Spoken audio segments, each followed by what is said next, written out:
But now they're ready. Gates are open and they are sent on their way to a good enough start for them. Sonic Jet is one of your early leaders with Hanifa right there. Mother City, there's a bit of scrimmaging from Mother City in the early stages.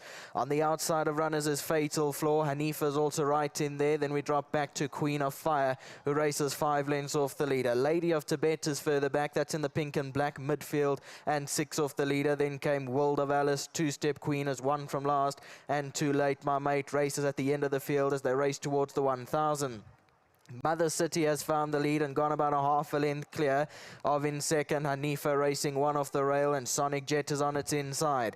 Then we drop a half a length back there to Fatal Flaw, followed by Queen of Fire along that one's inside. Then came Lady of Tibet racing 7 lengths off the leader, followed by World of Alice, who's third to last. Then came 2-Step Queen and the trailer Too Late My Mate as they round their home turn, coming to the 700-meter marker. Mother City's going to guide them in. Sonic Jet goes through down the inside.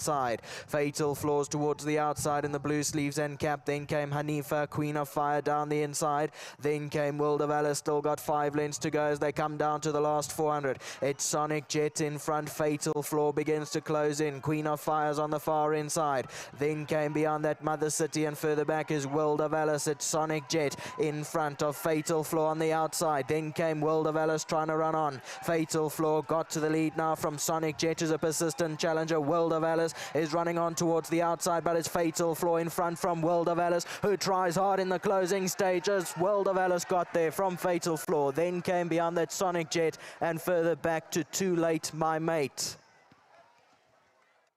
Here's your 8 on replay. Sonic Jet's in front. Fatal Flaws towards the outside of it, about 4 from the left-hand side. World of Alice in the stripe cap is down the middle and running on. Here's Sonic Jet and Fatal Flaw. It looked like they did get close together in the closing stages. And here's World of Alice finishing strongly towards the outside under Craig Zaki for Sean Terry on the double here in the colours of IT, SSA, IT and Business Solutions, PTY Limited. So very well done to them. 10-1-7-3, the first 4 across the line. Right then, that was the running of race 2, the Racing Today Juvenile Plate 4 fillies. And of course, the winner there coming out of, well, a daughter of One World, that being the 10 World of Alice. And of course, ridden expertly by Craig Zaki. I'll tell you, you have to wake up pretty early in the morning to beat off Pierce Stradom in that fashion. Not just any jockey can pull that off. So congratulations to Mr. Craig Zaki. We celebrated 100 wins not too long ago. Good to see you, Craig. We haven't met too many times, but I feel like we'll be meeting a lot more. Congratulations to you. Fantastic, fantastic ride. And beating off Pierce Stradom in that fashion, gutsy is the word. Thank you so much, Benny. Always great chatting to you, and it means a lot coming from you, so really appreciate that. And yeah, I think I just had the right horse on the day. I mean, 62 days is the last time that we saw this particular runner. Coming into this race, I'm sure you and Sean would have had a word or two as to how to approach this race. Yeah, she's a lovely filly. Still very green and immature, you know. She has no idea about what racing is at the moment. But I was able to get a leg over her on Thursday. She doesn't actually give much away at home, so you think twice. But Mr. Terry, he's a master of his trade, and he had her in fine pickle today. And I was just fortunate enough to find myself aboard her again. Yeah, very few prepare them like Sean Terry does, especially a 2-year-old daughter of one World. But in terms of the actual assessment of the race, when did you pick it up and realize that there's an extra gear here? Because you didn't give up right until the end of the line.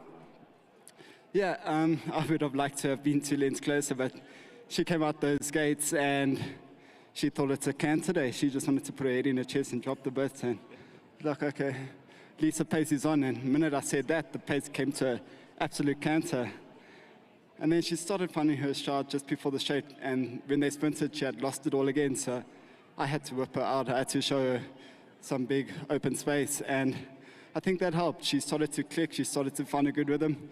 But I must say, at about the 200, she really dropped under me nicely. And even though I had 2 lengths to make up, I just know she had very good momentum going towards the line, and I'm just glad she's put her head down where it's mattered most. Well, fantastic, right? And any that we should be watching for your rides for the rest of the day? Yeah, I thought she was my standout, Benny. I've got Winter Greeting. She's got 53.5. Not every day I get my weight down to that, but I think she's a massive runner. I think Mr. Terry's got a good card in that field, so I've picked up a few opportunities for him today, and that just makes the world of difference. It doesn't happen every day, so I'm going to try and make the most of it. And then, yeah, quiet day for her out, so just anything else would be a great day. Fantastic, a great day indeed. You'll accept a bottle of wine on behalf of 4 Racing and of course Tab. Congratulations, Mr. Zaki. Brilliant. I'm sure you've got a lot of thank yous to go through. Yeah, just big thanks to Mr. Terry once again and his whole team. They're a hard workforce and they really put in blood, sweat and tears, so it's always nice when you can bring one home for them. Big thanks to his family, to Sandy and Eugene. These colours just don't get old. I'm having some good moments in them of late, and it's just a pleasure with them.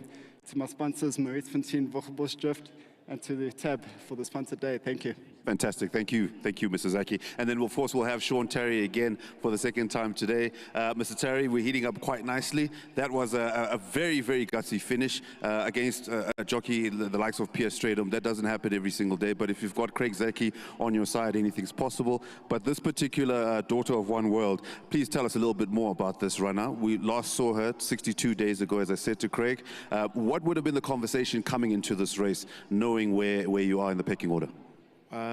Well, thank you. The bottom line is this filly got a severe trachea infection after her last run, and we were lucky to get to this race. So I was never overly confident. Obviously, I have a lot of confidence in her ability, but she did have quite a setback, and she's done really well to pick it up from where she left off. Obviously, a very big thank you to Eugene and Sandy for sending the filly for me to train. And yeah, what more could we ask for in 2 runs? She acquitted herself really well. She does get lost in the race, and I must say Pierre actually rode an unbelievable race because they went slow and he skipped at the right time and it looked like he had put the race to bed. But once I saw this filly start to lengthen her stride, I knew that if she's in the mood today, she was going to make a race of it. Yeah, Craig alluded to the last 200 and said that he found a bit more underneath him, and indeed, if you've got a filly that runs like this at this age and gutsy as she was today, what is then the thought process in looking for opportunities for the next race? Well, I think what we have to keep in mind is she's going to be better next season. And obviously we would keep a few targets in mind as a juvenile, but not to compromise her 3-year-old career. I think that's probably the main focus. Just obviously a big thank you to 4 Racing for a day like this, to Betway for the constant support of my yard, and obviously support of racing. Team at home's done a great job, and let's hope we can enjoy the rest of the day. And of course, not leaving out your owners who are supporting one of the best as far as I'm concerned. Yeah, listen, without the owners, you've got no chance at the end of the day. You know, if you didn't have owners at the yearling sale, I mean, there's just no point. But yeah, once again, thanks to Sandy and Eugene, and let's hope she goes on from here. Congratulations, Shandy. Let's hope that you continue on throughout the day. I'm sure you've got a number to look forward to. My good sir, good to see you again. I might as well put a seat here because it looks like you guys are on fire today. What did you think of that run? Yeah, I'd just like to say well done to Team Terry and thank you to Betway for all the support. Fantastic. Shout out to Betway. I'm not sure if Jonathan's here on course today, but his sponsorship of the Tarry Yard is certainly yielding fruits. Anything else interesting for some of the later races? I know you've got some big runners out of the Tarry Yard. I would say Winter Greeting and Lucky Lad. Winter Greeting and Lucky Lad, short and sweet. Of course, we're going to keep the bottles of wine for the older individuals that are involved with this particular race. Daniel, I'm not sure if you want to come in and say a word about this Daughter of One World. I think that was a very, very gutsy finish. And Pierre Stradom is not somebody you fight off easily, whether it's a graded race or not. No, Mr. Stradom's a master with his pace. But Craig had the confidence on the filly, waited. Last 200 meters, he trusted in her and got the job done. Fantastic, got the job done indeed. It looks like it's going to be a pretty good day for you guys, so I'm going to get comfortable with seeing you guys up here a few more times.